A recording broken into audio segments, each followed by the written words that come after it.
Are you planning to drive from Auckland to Rotorua and worried you'll miss all the good stuff along the way? Most travelers treat this as a simple 3-hour transfer because they don't realize what's actually there. In this video, I'll show you two smart route options, west and east, with hidden stops that turn this drive into a real highlight. Let's get started. Before we dive into the stops, here what you need to know. There are actually 3 ways to get from Auckland to Rotorua. The direct route via State Highway 1 and State Highway 5 takes about 3 hours with no stops. It's efficient, but honestly pretty boring. The western route takes you through Hamilton, the Waikato region, which includes the Waitomo caves. This route is perfect if you're into gardens, caves, and that classic New Zealand landscape. The eastern route goes via the Coromandel, Bay of Plenty, and the coastal areas. Choose this if you love beaches, ocean views, and want to experience the Hobbiton village en route. So let's break down each route, starting with the western option.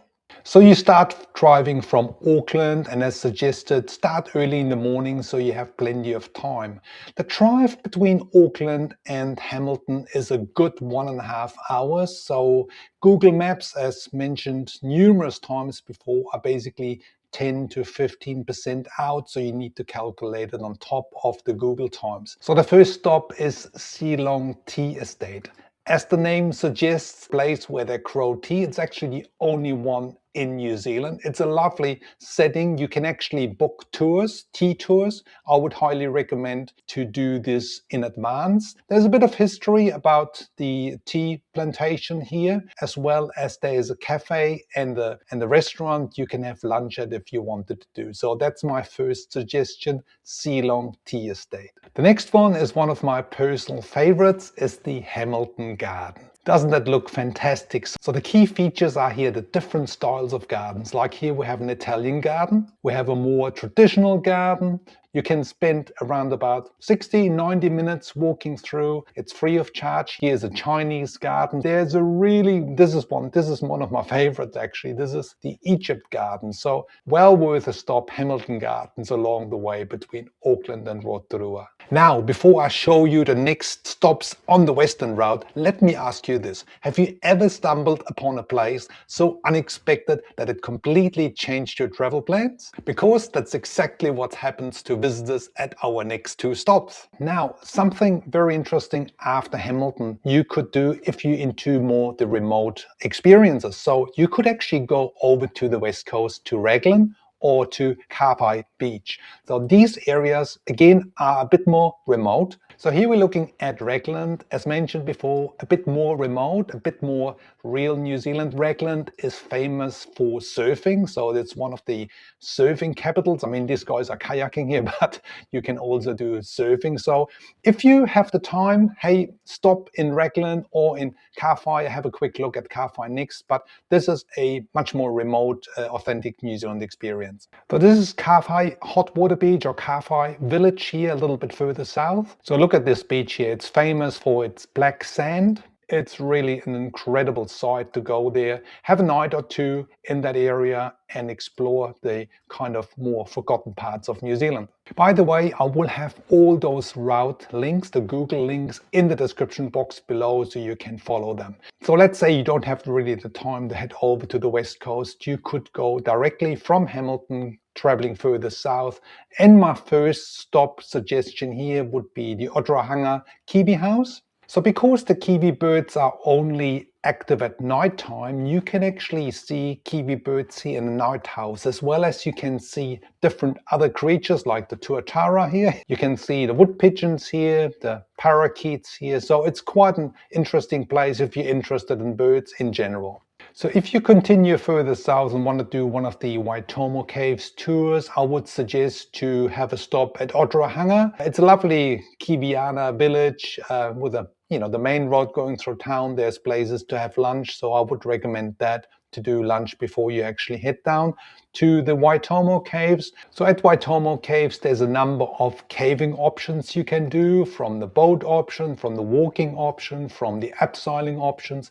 There's also a couple of really cool limestone walks around the area. That would be my suggestion, to choose one of them if you're interested to do some caving. You're on your way towards Rotorua, but before that I want to point out a couple of places that were really cool. So here's one of them, 𝗤𝗂𝘁𝘂𝗁𝗲. So 𝗤𝗂𝘁𝗂𝘁 is actually the shearing capital of New Zealand, sheep shearing. So there are some very famous world record holding shearers like 𝗏𝗏𝗏𝗏. It's about 20 years ago when I was younger.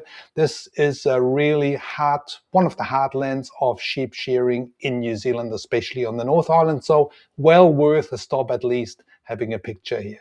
So if you're into Lord of the Rings and Hobbiton movies, you must stop at Hairy Feet Tours. So this is a location hardly anyone knows about. Basically, they've done some filming for the Hobbiton series here, and it's based on a farm. And those people, it's a local family, a couple running these tours. I think they do that twice a day, but it's something most people don't know about. Everybody knows about Hobbiton Village, of course, but this one is really out of the world. It's a beautiful tour. Takes only about a couple of hours. So if you start early in Auckland, you can include it into your day today. So right now you're really heading into the center part of the North Island towards Rotorua. In my tour guiding days, I love to do this drive here on SH30. It really goes through heartland New Zealand, and it's very peaceful, very quiet, rolling green hills, and you'll arrive in the later afternoon, early evening into Rotorua. You would have made a full day really work for you with your interest in mind. Now that covers the western route, but wait until you see what the eastern route has to offer you. If you find this video helpful, please hit the subscribe button below to stay in touch for more helpful travel videos to come. Also, please tick that little like button below, as it helps our channel to grow and provide more practical videos for travelers. Thank you very much. Okay, let's look into the eastern route now. So as you can see, it's a little bit longer, depends how much time you have. In any case, I would suggest to start early in the morning. The first stop, if you want to go really local, is 𝗬𝗂𝗹𝗆 Bay. It's a lovely local route, much less traffic than State Highway 1. It takes a bit longer, something you could even consider if you're heading over to the Coromandel instead of driving straight to Rotorua. So 𝗬𝗂𝗹𝗆 Bay is one option here. Another option, if you don't have that much time available, head straight from Auckland towards south and have a stop at 𝗬𝗂𝗃𝗃 Gorge. This is another highlight in the North Island. Yet again, this place is often being missed. It's a former railway line, and there are now basically walks. You can hike, you can do cycling as well in this area. Waterfalls, as you can see, it's a lovely area, but again, many people would miss that and not stop here and have a look around this kind of really interesting region in New Zealand's history. So 𝗬𝗃𝗃𝗃 Gorge. So when you look at the map, you obviously, if you have the time available, you could go into the Coromandel Peninsula. I've done a dedicated video on that. Otherwise, just continue south, going through 𝗦𝗏. 𝗦𝗏 is a gold mining area still, and head towards the eastern side of the North Island, the Bay of Plenty, which is kind of different to the western side. So we get the weather conditions from the west. Eastern side has more the beaches, and it's generally warmer. Tauranga is famous for the beach, Mount Maunganui Beach, which is a lovely, lovely site. Let's have a look at some pictures here. Here's a picture onto Mount Maunganui Beach. As you can see, it's quite a developed place, but the beach is just gorgeous. It's famous for people living here. That's the port that's on the other side. It's not at the mount. They call it the mount here. You can actually walk up here and have these stunning views. So this is basically key holiday region for New Zealanders to go, and you could easily stop here for a night or two if you have the time available. Mount Maunganui, Tauranga. So here's also a marae. Marae is a meeting ground for the indigenous Maori people. Let's have a look at some pictures here. So you have those marae throughout the North Island, especially because there's a larger Maori population. You're not allowed to go in there. So if you want to visit the place, you would need to ask for permission and check with the locals. Doesn't that look beautiful? This is inside the building. You see this beautiful wall patterns which actually tell the story of that particular tribe. So just a little bit south here is 𝗬𝗂𝘁𝘂𝗯𝗏, and that's where the kiwi fruit industry is big here. So you also come through the kiwi fruit orchards, which are quite plentiful in that region. So from Tauranga you have two options basically. You can go either through the Hobbiton village area, or you can do the direct route through 𝗥𝗲𝗹𝗄𝗃 Falls down here. Let's have a look first on the Hobbiton route. So from Tauranga you go into the central North Island, and it's another hour or so towards Hobbiton movie set. So the Hobbiton film set, it's obviously world famous, and a lot of people coming here and doing the tour. It takes about a good 2 hours, and they're running these tours every 20 minutes, and they're all fully booked, especially in the summer season. When you come to New Zealand and you want to do the Hobbiton tour, you need to pre-book this. So it's a very, very busy place, but they're doing a really good job with it. They also have dinner options in the evening, but obviously you would need to stay nearby, like in Matamata or in Cambridge. So that is the Hobbiton movie set tours. So if you have a bit of time left, you might want to see the Rotorua Blue Springs along the way, heading towards Rotorua. They have updated that walkway around this area, so it's a lovely stop for half an hour. Swimming is not allowed, as the sign says here, but it's a lovely place to stop along the way, heading towards Rotorua.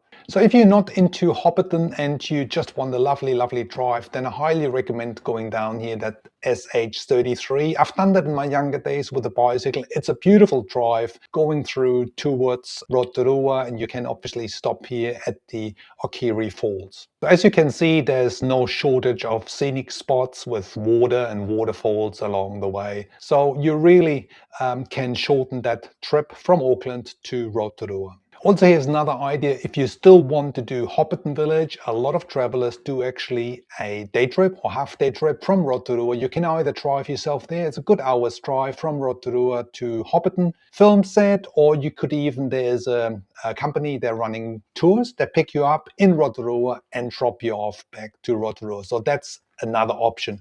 I've also done a dedicated video on Rotorua, so watch out for those links in the description box below for more details. So on my next video I will do the drive between Rotorua and the Tongariro National Park through Taupo with stops along the way. So this one is a really interesting one, so watch out for that one, which is coming soon. Check out my video on top experiences in Rotorua up here. Thanks very much for watching, folks. See you in the next video.